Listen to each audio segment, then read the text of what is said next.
late start today. Not my fault. I had to take my dog to the vet. Apparently he needed x-rays.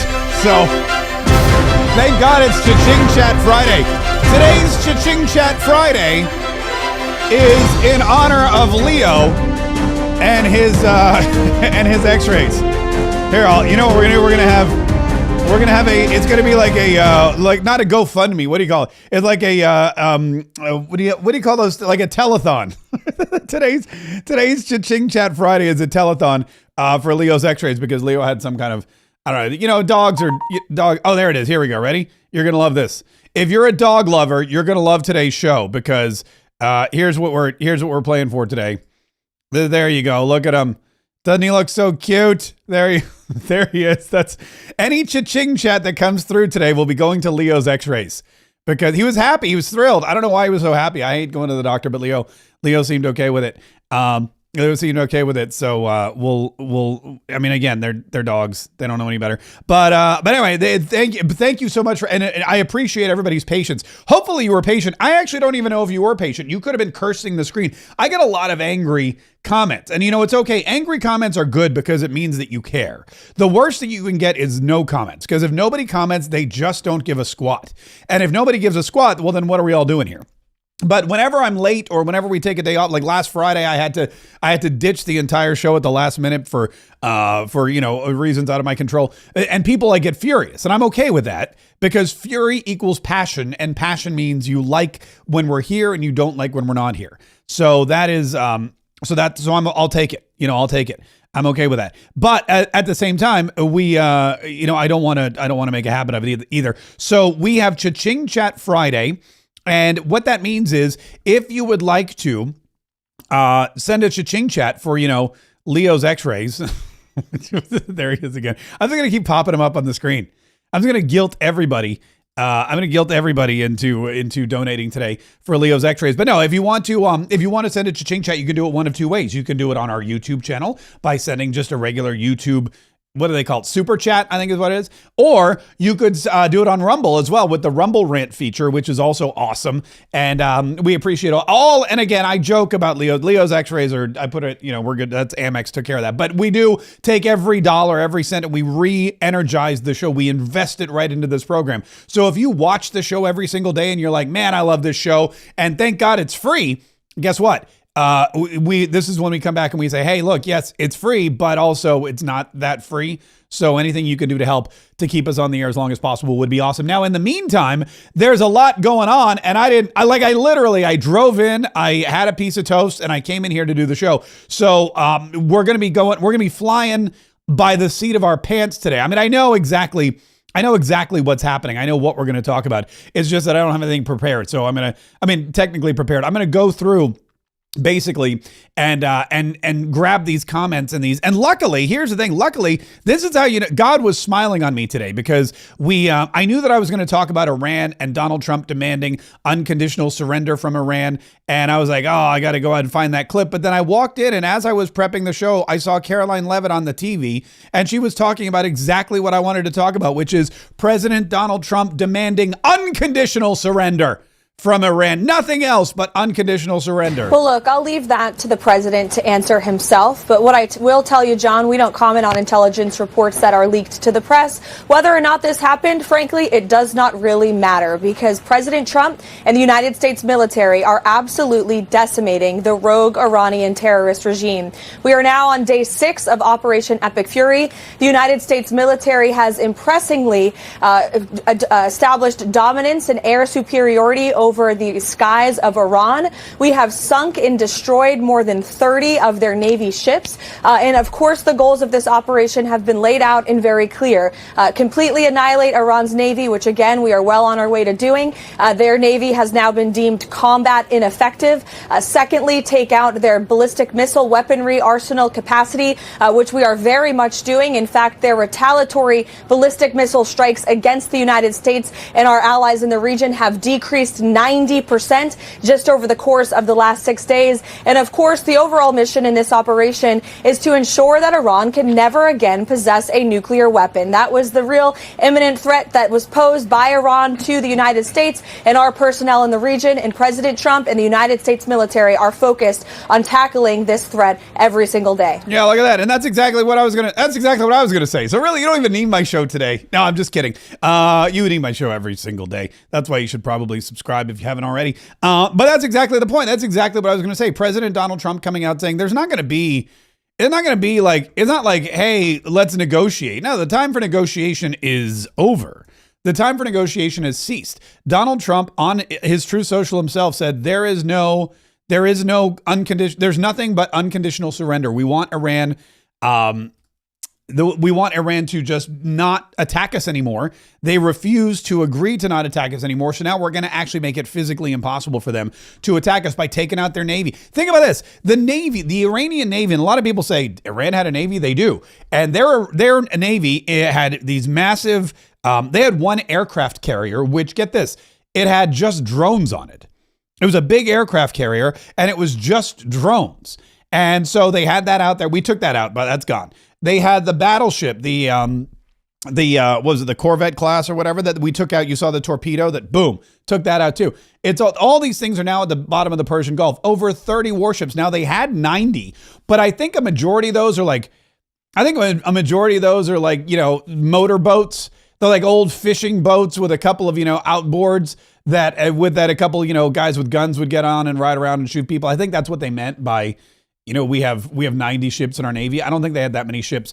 And now they have 30 less. More than 30 ships have been taken out, which says a lot about our superiority, our ability to take out Iran's naval powers, and also how ineffective they are. Now, and that's good. Now, this is important for the oil flow.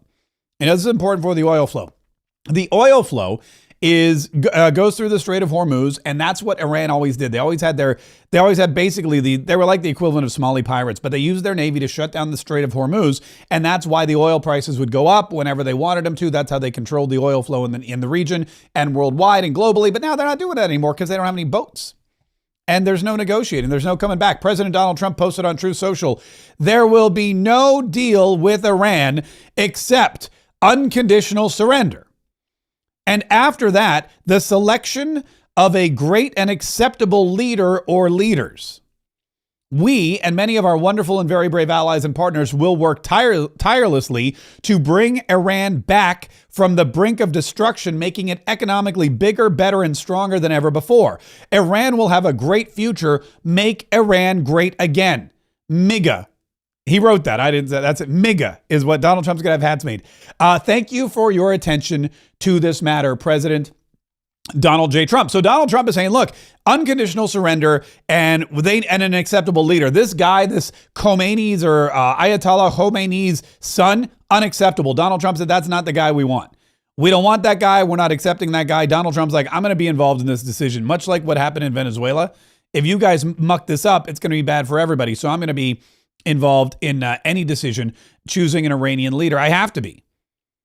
In fact, I think I have a clip of that here that I'll find in just, as I said, like I just literally walked back in from the vet and sat down and started to do this. Oh, look at that. We're starting to get cha-ching chats for Leo. Oh, this is so great. Let's see. Who do we have up first here? Our first cha-ching chat today is from Ernest Hatfield. Our first cha-ching chat every week, I believe, is from Ernest Hatfield. With malice toward none, with charity for all, with firmness in the right, as God gives us to see the right. Continued. Okay, great. Thank you. We look forward to thank you, Ernest. We really appreciate that. Wait. And we look forward. I look forward to the continuation very much. That's gonna be amazing. Our next cha-ching. Look at this. We got another one. This is from, wait a minute. This is from Margaret Olson, $20. Woohoo! For Lil Leo, what a cutie. Hope everything is okay. Oh, that is very sweet. Little Leo appreciates it here. This is for you, saying, thank you, Margaret Olson. Rough. I appreciate it. I'll drag him in here too. Hey, look, if Leo makes more money than I do, I'll drag him in here. I'll set his butt right down in front. I'll give him a chair with his own camera. We can have like a Leo cam. If that's, wait till you see Emma. She's even cuter. She's got RBF though. So maybe she won't make as much money. Anyway, we got another one from here. This is great. Let me get rid of Margaret Olson there. This is from the TikTok 4321. This is for you, Mark, for missing last week's Cha-Ching Chat payday. Thank you so much. Yeah, that was unfortunate. That was one of those things where it was you know how like something happens and then something else happens and then it snowballs and then probably your reaction to whatever's happening just creates more negativity to the point where you just are totally, you're just like, it's not happening. That happened last week, but that's okay. I appreciate it again. And I appreciate the well wishes and I appreciate you being here today. We got another one coming in on the Rumble. Oh, you guys are, man, Leo's my golden ticket. I'm going to take that dog on the road. This is from TNT Forever off of Rumble, who writes, Happy Friday. It looks like Happy Friday. Is that right? I can't wait to see your take on everything going on. Can't wait to see your take on everything going on. Yeah, there's a lot going on. We got to get to the Kristi Noem stuff too. I'll be honest with you. I did not know that Kristi Noem would be the first to go. I'd heard, just like everyone else, I'd heard the rumblings. I'd heard this kind of thing, but I didn't know that she was going to be first. I really was holding out for Pam Bondi. I was really shocked that it wasn't Pam Bondi, but that's okay. There's still time. Now, this is interesting because I don't want to say that the bubble has burst or the seal has been broken, but the bubble has burst and the seal has been broken. And everybody in the cabinet, with the exception of Marco Rubio and probably Scott Bessent, and I would say Pete Hegseth, everybody in the cabinet now is going to be, I think, working double time to make sure that President Donald Trump's agenda is executed, which in all fairness, Kristi Noem was doing, but B, being executed in a way that doesn't bring any kind of reprehensible outlook or any kind of friction to the administration. Because here's the thing. We know why Donald Trump got rid of Kristi Noem, and it's not, and I wrote Kristi Noem fired. Okay, I get it. She's not fired. She's being reassigned to be the special envoy to the Shield of the Americas. Okay, that's great and all, but that's not a promotion. Okay, that's not a cabinet position. You can convince yourself that it's a promotion. If you're a big Kristi Noem fan, maybe you're from South Dakota and you don't want your state to have any, you can tell yourself all day long that's a promotion. That ain't no promotion. Okay, that is being a cabinet official, being in charge of the Department of Homeland Security. When you look at the departments that you can be in charge of, probably the most important, I would say the most important is the Defense Department. Other people would say the Treasury Department. Either probably 6 of one, half dozen of the other. After that, Homeland Security is far and away the most important. Some would say it's even maybe more important than the others. But Homeland Security, Defense, and Treasury are the three biggest, most, and state, of course. But those are the four jewels in the crown. Yeah, transportation, fine. Energy, that's important. Interior, okay. But really the four big ones, the most important ones, I think are Treasury, State, Defense, and then of course, Homeland Security. And when you're removed from that position and given something like special envoy, that's not a promotion. And I get that we like Kristi Noem and she's attractive and all that kind of stuff, but this is a nice way to not fire her. This is a way to transfer her to a different department. And the same thing happened with Mike Waltz. Same thing happened with our good friend Mike Waltz, who basically, had the whole signal chat thing, and Donald Trump liked him. He was a big help. He was very positive during the campaign. He was a great advisor. A brave guy, the only Green Beret to serve in the House of Representatives. Really great guy. Stellar writer. His book's amazing if you haven't read it. But the signal chat thing and a couple of other things behind the scenes made it so that he had to be reassigned. So they made him ambassador to the UN. And the reason they made him ambassador to the UN was because, get this, they needed Elise Stefanik to stay in Congress, because if she left to go be ambassador to the UN, then they thought, you know what, we're going to lose that seat in New York. Unfortunately, Elise Stefanik got really ticked off anyway and said, you know what, forget it. I'm not even going to run again. I'm out. So we lost Elise Stefanik. We lost our national security advisor. Marco Rubio has been doing a bang up job. But again, these are just nice ways of firing people. But don't get it twisted. And the reason, really, Look, and there's been rumors. Yes, we know that the 2 people were killed by ICE agents in Minnesota. Again, which I would argue justifiably so. You had the one woman who drove her car into the guy, Renee Good or whatever. And then the other guy, Alex Preddy, who they just totally martyred. But this guy was nowhere near as great a guy as, he was a male nurse. Fine. But he was also kind of a jerk. And, he brought a gun and he was doing this and that and the other. And they made it into a big deal. And they effectively were able to make Kristi Noem look so bad that Tom Homan had to come in, had to negotiate the peace, had to, wrap up the deal. And then that was it. And everything changed after that. Kristi Noem also, she had this I don't know what's going on with her and Corey Lewandowski, but that's I don't care about any of those things.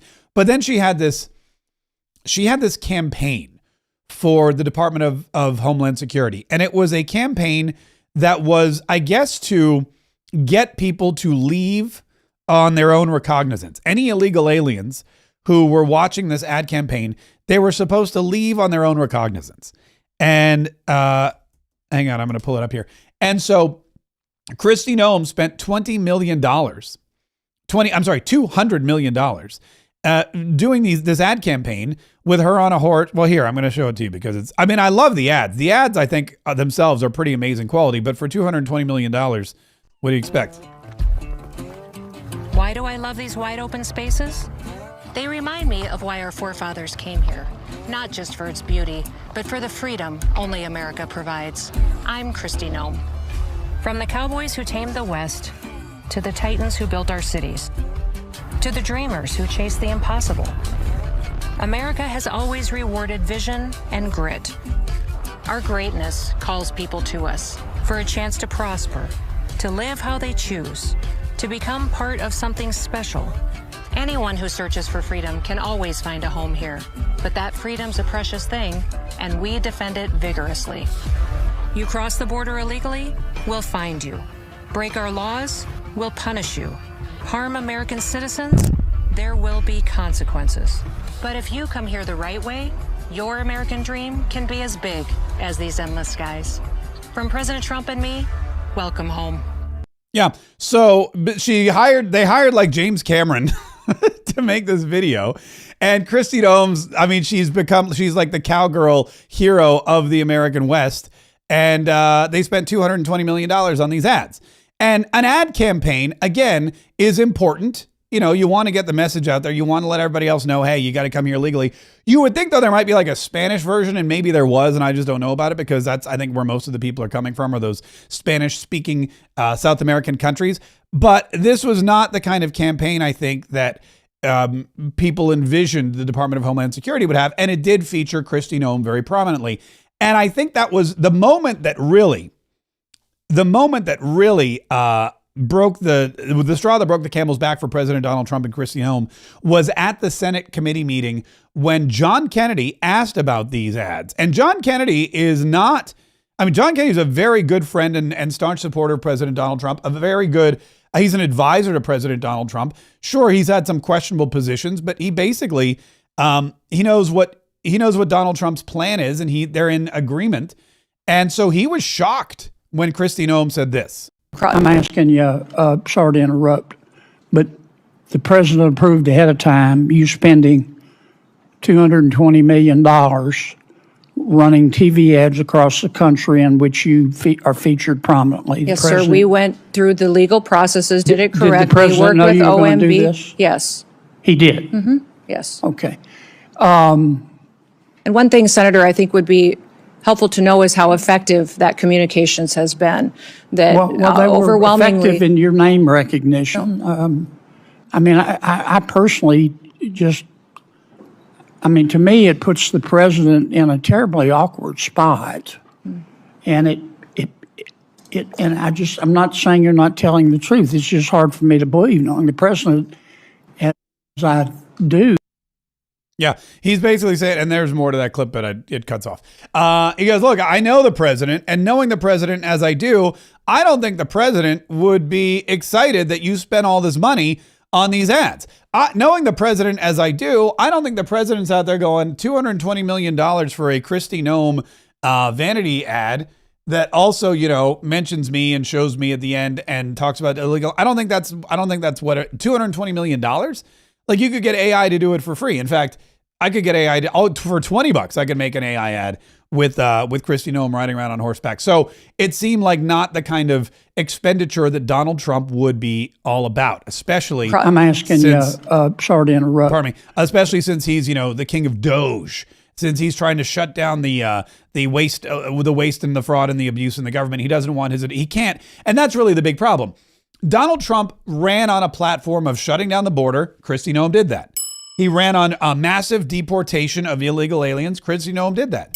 But he also ran on a platform of getting rid of waste, fraud, and abuse. And the fact that these ads for $220 million featured Kristi Noem riding around like a cowgirl on horseback seems wasteful, not fraudulent, but maybe an abuse of taxpayer dollars. And so I think that's really what happened. And then, of course, when she said, oh, yeah, Donald Trump approved it, apparently he went nuts. And he pulled the plug and he said, hey, get me Mark Wayne Mullen on the phone, who was totally shocked. Not a complete surprise, but it came at a little bit of surprise for us. And so the president and I, as you guys know, we're great friends and we get along great. I look forward to working with him and his cabinet. Of course, we still got to go through this little thing called confirmation, and we're going to get started on it right away. Tell us about the conversation. What did it say? Did he call you? You guys have been with me long enough, asked me enough questions. You know I don't share private conversations. Are you telling me your reaction? Tell me your reaction. Are you going to the White House today? I don't think I'm going today. I think I need to talk to my wife first. Do you expect to get support from Democrats? Tell us your reaction when you got the phone call from him. I was excited. I mean, when you saw his name calling. Well, it came from the White House, so it came from the switchboard. But I was excited. The president, first of all, the president, I have a really good relationship. We talk all the time, anyways. I've got to be honest with you, I wasn't expecting the call today, but super excited, and I'm more excited about just ready to get started. There's a lot of work we can do to get Department of Homeland Security working, working for the American people. The Department of Homeland Security has a very broad jurisdiction, and I think there's a lot of work that we need to do, and I'm excited about it. Senator Fetterman says he's going to vote for you. Do you expect other Democrats to vote for you? John already texted me, and of course you guys know John and I are friends too, and so I don't know. We're going to try to earn everybody's vote. I want people to understand. When I go into this position, yes, I'm a Republican, yes, I'm conservative. But Department of Homeland Security is to keep everybody, regardless if you support me, if you don't support me, regardless of what your thoughts are. I'm here to enforce the policies that Congress passed, and right now I'm part of it, but once I make that transition, my focus is to keep the homeland secure. That's going to be my focus, and we're super excited about this opportunity. Let me go here. Any lessons learned from the past? Senator Schumer said that the rot is throughout the agency, and that changing the head at the top may not necessarily change the culture at the agency. What do you tell Democrats? I'm going to have a conversation with if Mr. Schumer wants to sit down and talk to me. I'm going to sit down and talk to him. I want to try to earn their support, and I'm going to be very open and honest with them. And at the end of the day, all I can do is do my job. And so I'm not going to get in a tit for tat. But if they have real concerns, I'm going to listen to it. I'm going to see if it's practical.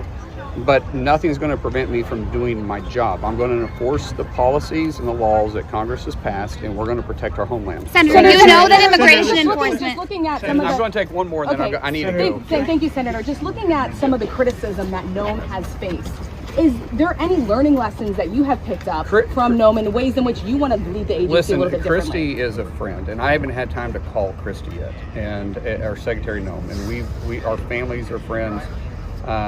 She was tasked to do a very difficult job, and I think she has performed the best she can do underneath the circumstances. Is there always lessons that can be learned? Listen, my wife and I, we have over the years we have been fortunate enough to purchase companies and grow our companies, and every day there's something you can do better. And so I think there's an opportunity to build off successes. And there's also opportunities to build off things that maybe didn't go quite as planned. So, there you go. So that's Mark Wayne Mullen saying, look, I'm not throwing anyone under the bus, but I'm going to do it great. I'm gonna do it better. I'm gonna do it better than she did. But so he's not gonna have a $220 million campaign to promote himself, I would imagine. As I said yesterday, I don't think he's gonna have an affair with Corey Lewandowski or anybody. And I don't know what's gonna happen with Minneapolis, but I imagine he and Tom Homan will have. They probably already have a strong relationship. I would imagine that Donald Trump would make sure that was a key aspect of whomever he chose to replace Kristi Noem in her position. Oh, look at that. Wait a minute. We got another cha-ching chat coming in here from, this is cool. This is from Harley. This is from Cajun Lass. Cajun Lass, $10 cha-ching chat. It's Harley Quinzel from Rumble. Rumble wouldn't let me send you money. Oh, that's weird. Let me move this up a little bit because I can't read. I got to talk to Rumble. That's horrible. I definitely want Rumble to be allowing people to send me money. Happy Friday, Mark and everyone. Bondi needs to be replaced next. See, that's what I was thinking. If you want to vote, you can send a cha-ching chat of $5 or more and vote who should be the next one to go. Because like I was saying earlier, it appears that the bubble has burst. The seal has been broken. And now it's every man for himself, or every woman for herself in this particular case. Ernest, let us strive, the remainder of Ernest's quote, let us strive on to finish the work we are in, to bind up the nation's wounds. Abraham Lincoln, God bless our troops. Very nice, very nice. Thank you very much. That's a great one. I love a good Abraham Lincoln. I love a good Abraham Lincoln quote.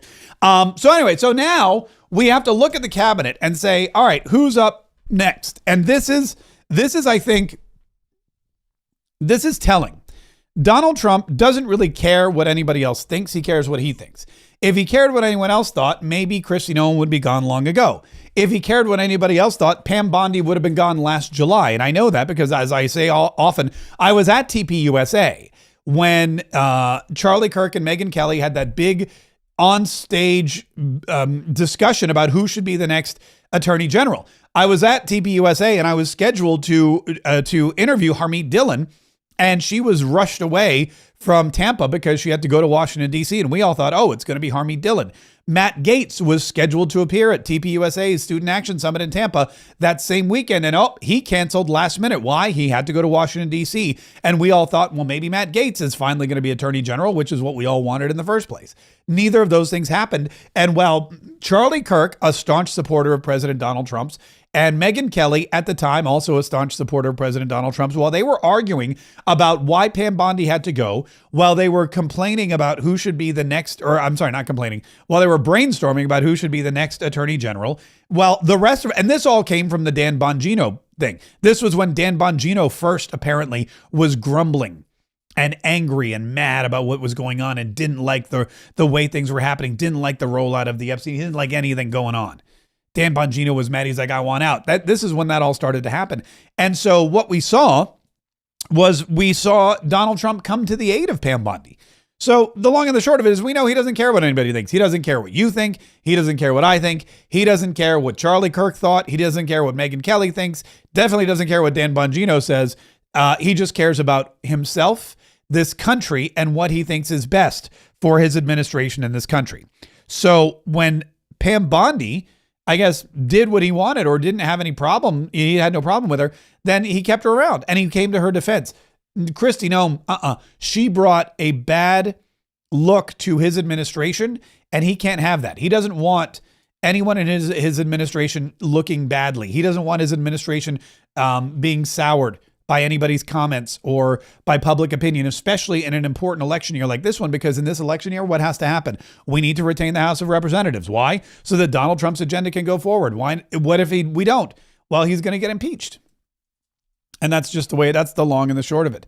So that's just something that Donald Trump is cognizant of and is working toward every single day. And that's why Kristi Noem had to go. So now if you're in the administration and you're not one of the top four tier, if you're not Marco Rubio, if you're not Pete Hegseth, if you're not Scott Bessent, and I would say maybe, I don't know who else I would put in that list. I guess maybe, I don't think like Doug Collins. No one. He's not a threat. But I think if you're anyone else, you're going to be like, okay, I really need to make sure that I'm watching what I say, that I'm doing my job diligently, that I'm moving the agenda forward, and I'm not bringing any ill repute to the president or to the administration.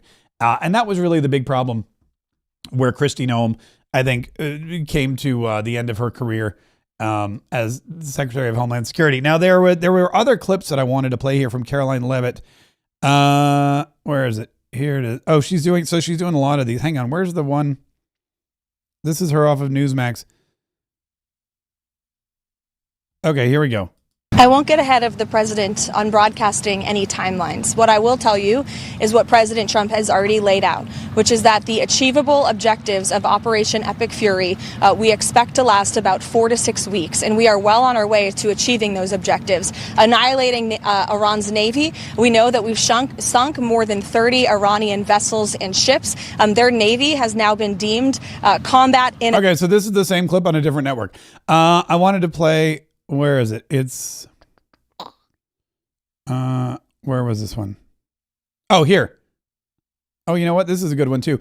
This is, and again, like I said, I was at the vet with Leo. Let me show him again so that I can tug on your heartstrings. I was at the vet with Leo till right before showtime. So I did not have an opportunity to pull all my own clips, which is why we're going kind of willy-nilly. Oh no, did I lose Leo's photo? That's going to cost me money. All right. Anyway, I was at the vet with Leo. Wait, I think I have it here. And if you don't know who Leo is, here he is. How cute.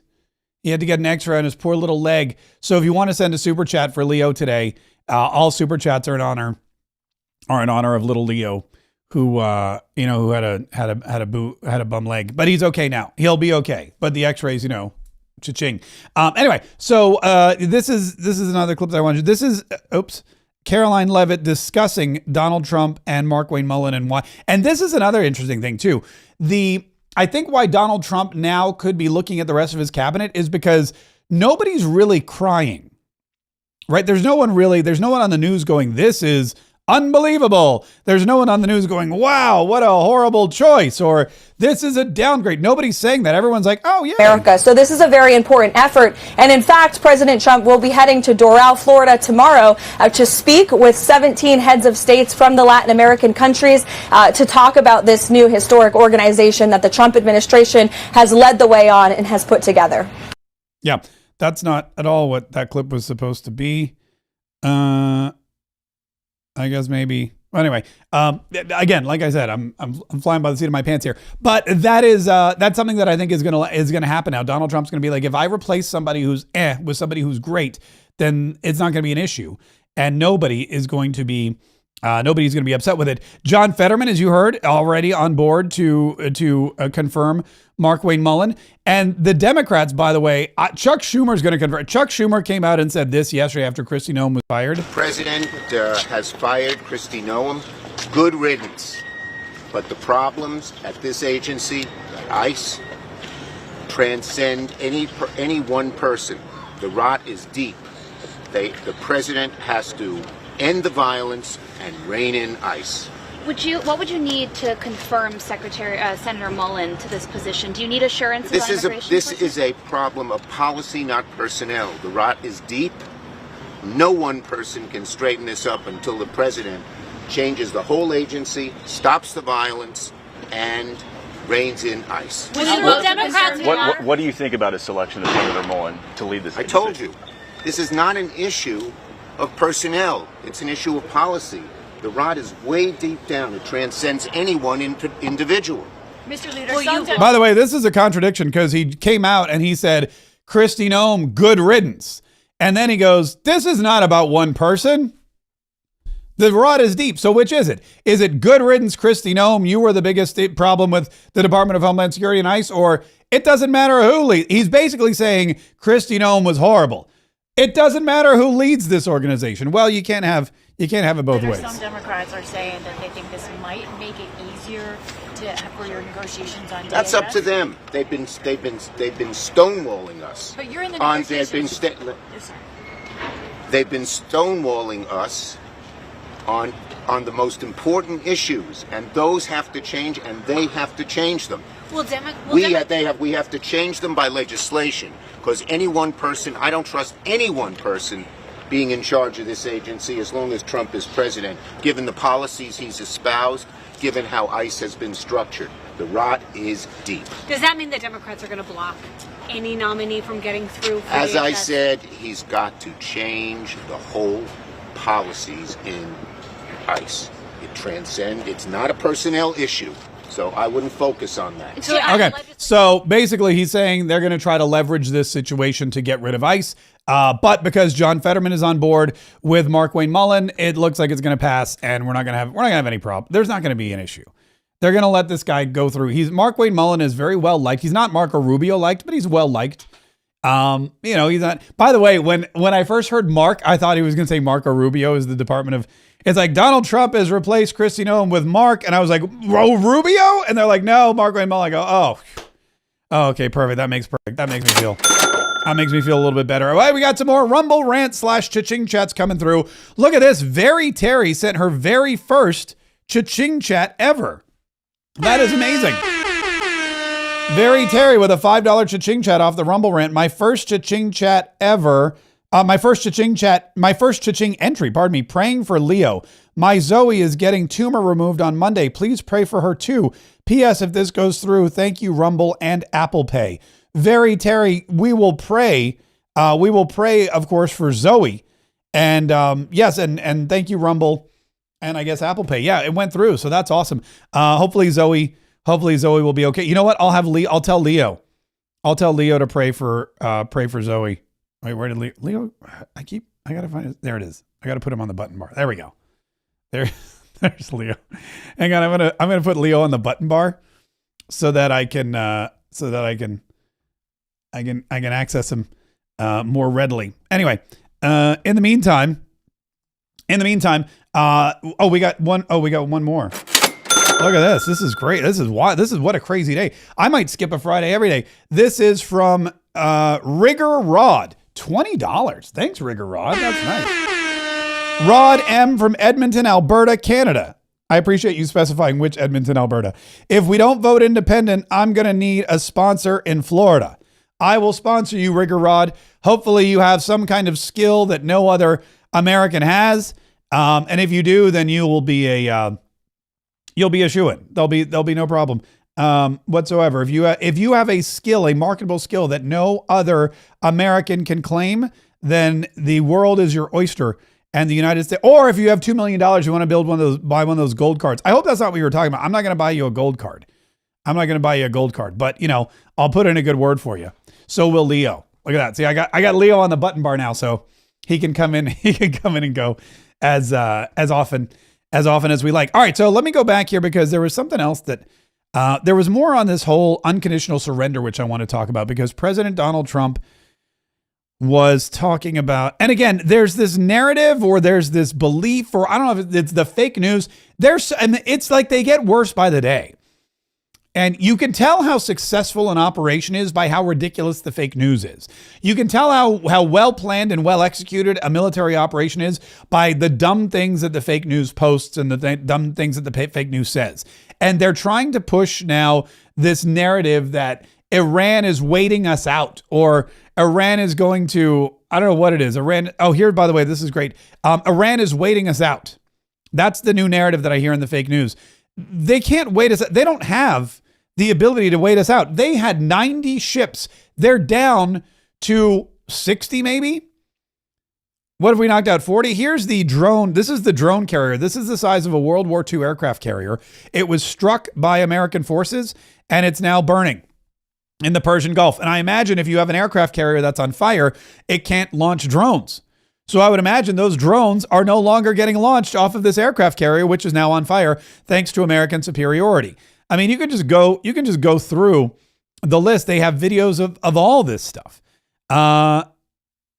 Here's Secretary Hegseth. This is another lie that the fake news is putting forward, that this is going to cause skyrocketing gas prices, which, okay, they're up. I get it. That's not cool. I went to go fill my daughter's car with gas, and yeah, it was a little higher than it was last week when I went to go fill my daughter's car with gas. And yes, I know my daughter should learn to fill her own tank with gas, but I mean, I'm her dad, and I'm not gonna. In fact, it was funny because I wish I kept this text message. Like a month ago, I said, you know what? Let me go check to see if my daughter has gas. And I go into her car, and there's maybe 2 lines left, and I go, let me go get some gas. So I started the car up. I backed out of the driveway. I drove to the gas station. I opened up the tank. I put the pump in. I started pumping gas. I get a text message from my daughter, and she goes, "Oh, I think I may need gas." And I sent her a photo. I go, "I'm literally at the gas station right now filling your car." And she's like, "Oh, that's the best dad ever," which kind of made me laugh. But yeah, I'm that dad. I know I should. With my son, I was like, "Go pump gas." My son would be like, "I need gas." I go, "Great. You got the car. You got hands. You've got a credit card. Go get gas." With my daughter, she's like, "I need gas." And I'm like, "Okay, don't get dirty. I'll go get her." It's one of the, it's one of those things. But anyway, here's Secretary of, so that's, yes, it went up. It'll come back down. Here's Secretary of Defense Hegseth, or Secretary of War Hegseth, saying, "Don't worry about refugees. We ain't going to have none." I think it's safe to say there's no plan for a wave of new Middle Eastern refugees to the United States of America. I think, as the president has pointed out for a long time, there are a lot of countries in the region who would be capable of providing that kind of support if need be. But that's certainly not something we're planning on. Yeah, we're not planning on that. First of all, we closed our border. Remember, and this is another thing. This is another part of that chess. Remember, we talked about Donald Trump sees the whole board. He's like, all right, the first thing we have to do when I get back is close that border. Why? Well, because when we go and bomb the snot out of Iran, we can't have these refugees coming in. So the border's shut down. Nobody's getting in or out. That means that we can bomb Iran or bomb this person or whatever, and refugees have to go somewhere else. Gaza, same thing. Egypt actually said, we will accept the Gazan refugees. When Donald Trump said, we're going to go in and we're going to turn this into the Riviera of the Middle East, well, that displaces a lot of people while that construction's going on. And Donald Trump made a deal with Egypt, and Egypt said, all right, okay, we'll do it. And so that's the plan there. And there's other countries that would take these refugees in as if President Donald Trump came up with a plan to do it. So that's not an issue at all. This is kind of cool. This is Brad Cooper, not Bradley Cooper. Brad Cooper is the admiral in charge of the operation in Iran, pardon me.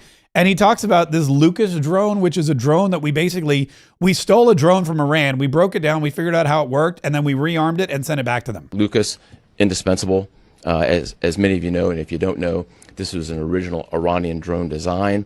We captured it, pulled the guts out, sent it back to America, put a little Made America on it, brought it back here, and we're shooting it at the Iranians.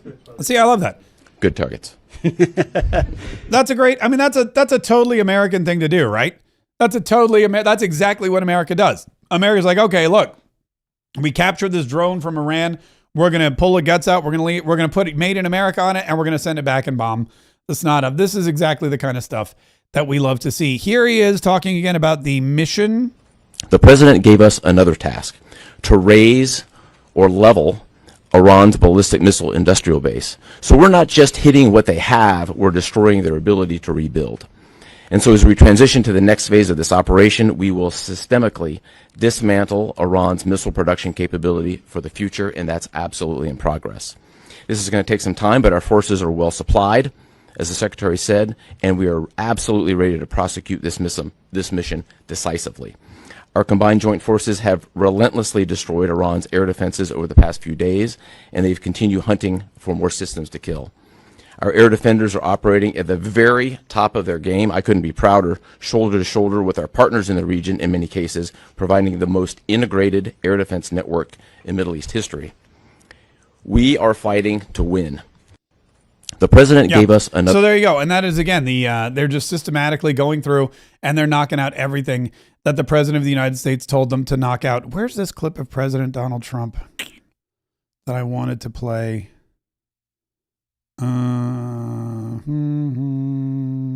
Oh, here it is. This is it. This is him yesterday. He was with Miami, the soccer team, and I guess they were at the White House because they're big winners and Donald Trump likes winners. And so here he is talking a little bit before he hobnobbed with the team about what's going on in Iran. I'm once again calling on all members of the Iranian Revolutionary Guard, the military and the police, to lay down their arms. They're only going to be killed. And now is the time to stand up for the Iranian people and help take back your country. You're going to have a chance after all these years to take back your country. Accept immunity. We'll give you immunity. And we'll be giving you really the right side of history, because that's what it is. So you'll be perfectly safe with total immunity, or you'll face absolutely guaranteed death. And I don't want to see that. I mean, that seems like a pretty a cut and dry decision. I mean, I guess not if you want to be martyred and get all the virgins and whatnot, really. Isn't that like a thing? They get martyred, they get virgins. But it's cut and dry. It's either certain death. What was it again here? Death. And hold on, here it is. It's immunity or death. Total immunity, or you'll face absolutely guaranteed death. All right, so total immunity. What's that? Total immunity, absolutely guaranteed death. I don't know if you remember my cousin Vinny, where he's like, $200 or get my ass kicked. $200 or get my ass kicked. That's what we lawyers call a counter offer. You know, I think I'll take my $200. That's what it is. Absolute immunity or total immunity or absolute guaranteed death. I mean, I would take total immunity, but again, I wasn't promised 48 Vestal virgins, whatever, when I go to meet Allah for being martyred. These guys were. And that's really how you get them to fight to the death and blow themselves up and fly planes into buildings and all that kind of stuff. That's how you get them to go down to Austin and start shooting into a nightclub when they know they're going to be killed. That it's the promise. Like, if you do this terrible, horrible thing on earth, you will be rewarded with everything you want by Allah in heaven. That's the trade-off. And I guess, you know, for a while it works for them, because I don't know that a lot of these guardsmen are laying down their arms. I know Donald Trump has said some have, but I haven't seen the evidence. They haven't talked about that. But it's okay, because they just choose, they choose death. It's their choice. He said, look, you could have immunity. You could have total immunity or absolute guaranteed death. And I don't want to see that. They don't want to see it either. We also urge Iranian diplomats around the world to request asylum and to help us shape a new and better Iran with great potential. It's a country with great potential. There's much better future for Iran. It's now beginning. It's going to be, I think, a great future. And the United States will ensure that whoever leads the country next, Iran will not threaten America or its neighbors, Israel, anybody. Yeah, and once again, listen to what he said there. That's very important. That's very important. The United States will ensure that whoever leads the country next, Iran will not threaten America or its neighbors, Israel, anybody. America will decide.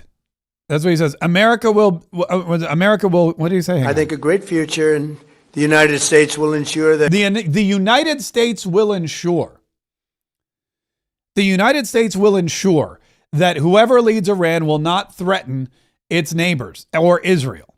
So the United States is saying, we're going to make sure that the next leader is not going to threaten these people. It's not going to threaten Israel. It's not going to threaten Americans. You're not going to try to enrich uranium and build bombs. You're not going to have missile systems. You're not going to have any of those things. And it's really amazing that Donald Trump now, think about this. And this is important, I think. Donald Trump in Venezuela, he realized there was a serious threat to the United States of America. Nicolas Maduro was a narco-terrorist. He was in bed with narco-terrorists. He was really, a criminal who was masquerading as the president of the country. He was illegally elected, quote unquote, as president of the country. This is a guy that was also, he was allied with Russia and China and all the other countries that hate us. They all love Venezuela. And he controlled a massive amount of oil, which means he had a lot of money to do the terrible things that he wanted to do. So if you put all that together, bad guy for the United States of America. Donald Trump went in the middle of the night, removed him. He's gone. He's now in New York. He's wearing his track suit and his goggles, and he's got his headphones on, and he's doing whatever he can. He's preparing for his deposition or whatever. So that's what's happening. He's out of the country, and Venezuela, there's a new leader, and Donald Trump said, we're getting along great with Venezuela. We have all their oil. We're selling it. They're making lots of money. It's peaceful. There's no more narco-terrorism, and Venezuela is a totally new country. And all the Venezuelans, you may remember, all over the world started to cheer, and they started to dance around, and they were so excited when Nicolas Maduro was gone. So that was the first part. The second part was, now Cuba is starting to be decimated, starting to feel the pinch of not having Venezuela feeded oil and feeded money and feeded all this influence. So now Cuba looks like it's going to be gone. And if the regime is toppled or overturned or just disintegrates, Donald Trump, will send Marco Rubio down there to pick the new leader. And that will be two leaders of two former communist socialist nations that Donald Trump has basically picked or had a hand in picking. And now comes Iran. And Donald Trump's like, we're not going to settle for who you want, because who you want is going to be a younger version of who we just got rid of. In fact, the son of Ayatollah Khomeini is the guy that they just picked. And Donald Trump goes, that'd be like replacing me with Don Jr. If you're like, Donald Trump's got to go, we're like, all right, we'll put in Don Jr. It's not going to happen. I mean, that's what I'm sure Don Jr. would love that. But I'm saying that would be the same exact thing. They took out Khomeini and they got Khomeini Jr. And Donald Trump's like, it doesn't work that way. We're going to ensure that we have the right leadership in Iran and that leadership is going to make certain that that our neighbors in the area and Israel and everyone else will be taken care of and will not be threatened. And that's exactly what's going to happen. And Donald Trump will probably do it in Cuba too.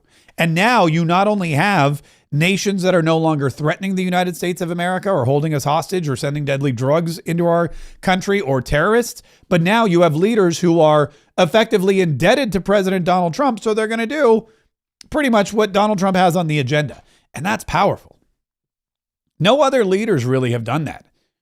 No other leaders really that I know of have done that. They've expressed interest in regime change and they've sent our forces in to fight for regime change, but they didn't really have the kind of flat power or exert the kind of influence that Donald Trump is doing in picking the new leaders, which is kind of interesting. Now, speaking of picking new leaders, in Kentucky, it's going to get weird. Yesterday, the House of Representatives voted to allow President Donald Trump to continue in Iran. Hang on, the War Powers resolution to limit President Donald Trump's powers in the House of Representatives failed, just like it did in the Senate. Republicans, 2 yays. Yay votes were, let's move this along. Nay, 215, not voting 1. And look, 4 Democrats voted nay. So that made the final vote tally 219 to 212. It died. Now, interestingly enough, if you took away those 4 nay votes from the Democrat Party and you tacked them on to the 210, then it would have been it would have moved on. So it was really amazing it would have been 214 to 215. Yeah, it would have been like barely. It would have barely gone by. But still, it's interesting to see that you have those 2 no votes because now the Senate and the House of Representatives have both shot down these plans to limit Donald Trump's power when it comes to Iran and any other military operation that he deems fit to get into. And both of these people, Thomas Massie and Rand Paul, in the House and the Senate respectively, are from Kentucky.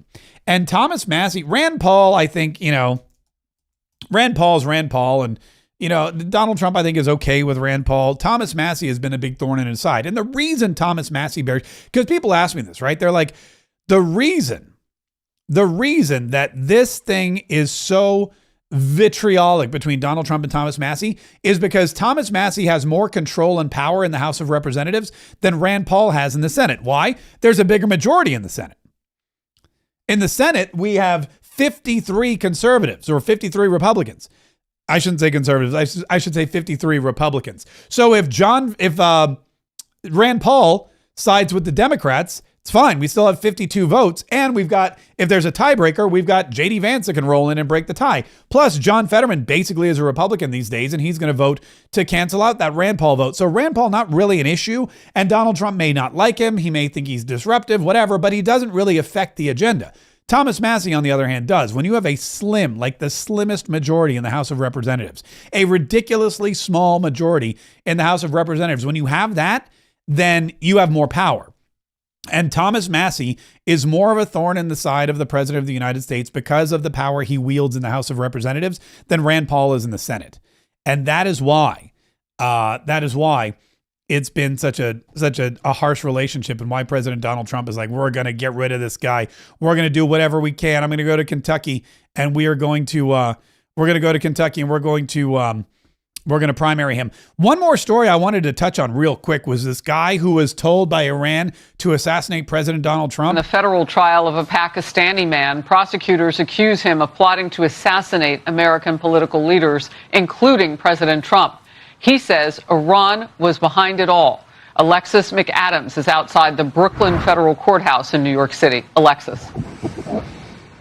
Hi, Harris. Yeah, an interesting case that really not a lot of viewers knew about when it happened in 2024 because President Trump was out on the campaign trail and there was so much going on and so many other threats. But that's when police say a Asif merchant came here from Pakistan because he says Iranian leadership told him to, said hunt down President Trump, hire a couple of guys that can take him out at a political rally. So take a look here on your screen. This is who we're talking about. He's sitting there inside of that Brooklyn federal courthouse right now as those closing arguments are underway. 47 years old. He's facing federal terrorism charges and could spend the rest of his life behind bars. Merchant testified, Harris, in his own federal trial, and he explained this, making this drawing again that he said Iranian leaders gave him back in 2024. Really doesn't look like there's much to it. It looks like, like a kid drew it or something, but that's the sketch of a rally site. Merchant was arrested just one day before Trump was shot in Butler, Pennsylvania, and later told the feds that he believed Iran was behind that attack because it was so similar to the plan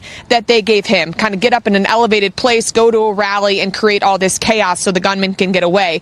Merchant says Iran wants revenge for the killing of their top military leader, Qasem Soleimani. And threats continue as the U.S. just bombed Iran and took out its Ayatollah. So we're expecting even more threats here, possibly on the homeland, according to the feds. Back out here live in Brooklyn, prosecutors say the evidence, Harris, is pretty damning in this case. They say he actually paid two FBI agents thousands of dollars in cash, telling them to take out President Trump because he thought they were hitmen, and then also a lot of other things, including writing the entire thing down on a hotel napkin. So, this is what we're dealing with here, folks. This is kill Donald Trump. How do I do that? He's there.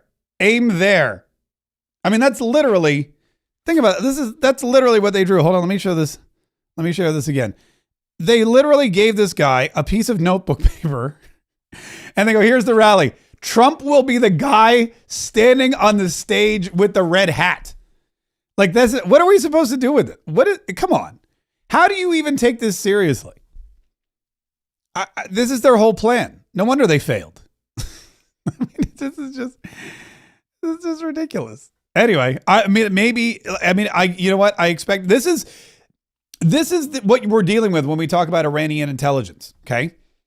This is what they had. This is how they assassinate the president of the United States. Sheet of notebook paper, a square box, an arrow pointing at the stage. That's their plan. We have military intelligence. We have CIA operatives. We have Mossad working with with Israel. We have the Israeli Defense Fund. We have the Secretary of War. We have Tulsi Gabbard and the DNI. We have admirals and Brazen Kane and generals and everyone else. We have all of these people that can, and Marco Rubio and Secretary of State. All these people putting together massively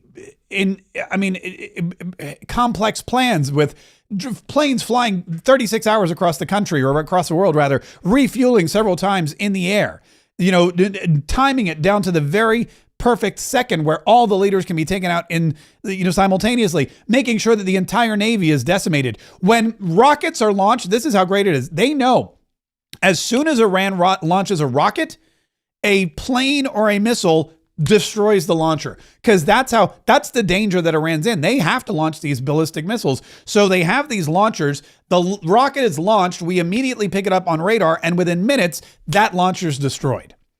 So you're basically, by trying to harm your enemies or your neighbors or whomever, you're basically signaling to the United States of America where all the rocket launchers are so that we can take them out. You're aiding and abetting the enemy and destroying your ability to attack.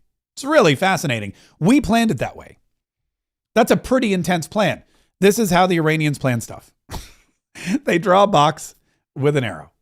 I mean, that's what we're dealing with, folks.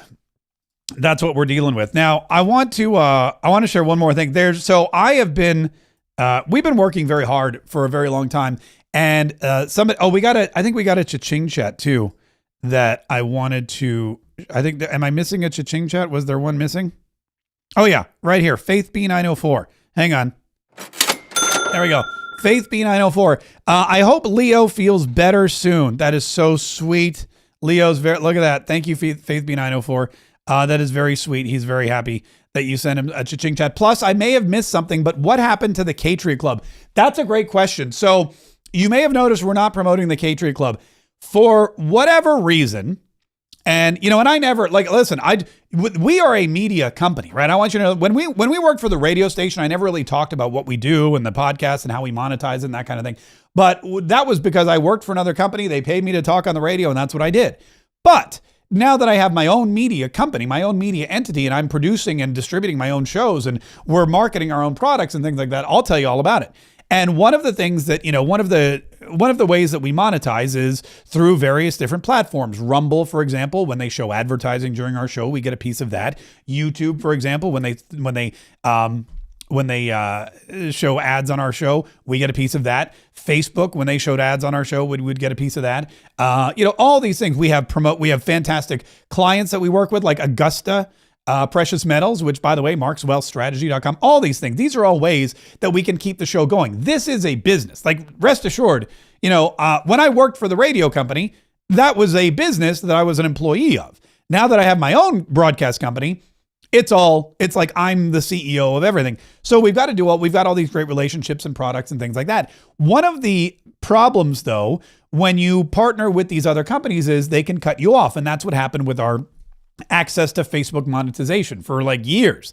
We've been doing great. And then all of a sudden, Facebook demonetizes is what they call it. So we're no longer earning on our Facebook content. And and we're no longer able to sign up new subscribers. So as a result, we've kind of stalled any and all Patriot Club. We're still posting there. We're still live streaming there. We're still, it's still a valuable community, but we're not able to sustain, the subscription program. It's no longer available to us. So that kind of sucks. But we do have other things we're doing. One of the things that we do, and I've been doing this for, about a year now or so. It's really kind of grown. We've been doing this over and over again. And we started our own, training company, like our social media and podcast training company, because a lot of people would come to me and they'd say, hey, you worked in radio. Now you have your own media company. You create all this content every single day. You've been able to make a living at it. How do you do all that? I want to learn. And so we've had various different programs throughout the last year or so. We've had podcast learning programs. We've had learning, how to monetize your following, all these things. Our GAIN community, the Golden Age Influencer Network. We just had a meeting today. It was amazing. We have really savvy and smart and hardworking conservative individuals from all over the country who join us. So it's really kind of cool. And what happens is these things become, more and more popular. So one of the things we've done now is we've put together I have a video here, and this video will, if you're interested in podcasting, or if you already podcast and you're not creating a business behind it, or you haven't been able to do what we do, which is monetize, and you'd like to, and this is somebody, like I said, you're already creating content, or maybe you're a business owner and you're thinking about doing it. We have a brand new video that I share, and it's at markk.com/creators. markk.com/creators. And maybe the mods can put that in the show notes, or in the feed. But markk.com/creators. There's a video there. You can watch the video. If it prints with you, if you're like, yeah, that's really cool, I want to learn more. There I am tearing up. I don't want to give it away. I had a lot of fun making this video, by the way. You're really going to, if you're a creator or if you're a business person and you're looking to monetize your audience, you're going to love this video. It's great. But go to markk.com/creators, markkaye.com/creators, and watch the video. Then if you're like, this is cool, this is for me, this is something I want to do. Yes, I watch Mark K's podcast and go, I think I could benefit from that. Or yes, I see Mark K get millions of views on Instagram and I want to do that too. This is for you. It's better if you're a business owner. And then if it is, you click the button to see if you qualify. It's just a 2-minute application, but it's really something that, again, we've spent a whole year doing different products and different masterminds, and we've had webinars and we've had courses and classes. We've been running our GAIN community now for almost 2 full years, and we've taken all of that knowledge and we've put it down in this new video, which you can go watch right now at markk.com/creators. But that's the long answer to the short question, what happened to the Patriot Club? And again, it's like, is it annoying? Yeah, it's annoying. It's always annoying to get demonetized, because demonetized means demoneyed. So de-money is not coming in anymore from that one particular source. And when you're independent, you want money coming in from as many sources as possible. But we also planned ahead and we've prepared, because this is not the first time we've been demonetized. Fun fact. So I knew it was always in the back of my mind, this is a potential thing that could happen. And so, like I said, we prepared for it. And I talk about that in the video if you want to go watch it. markk.com/creators. We would love to help you create your podcast or your YouTube channel or your platform. And fun fact, we'll also teach you how to protect it from demonetization and deplatforming so that you own it.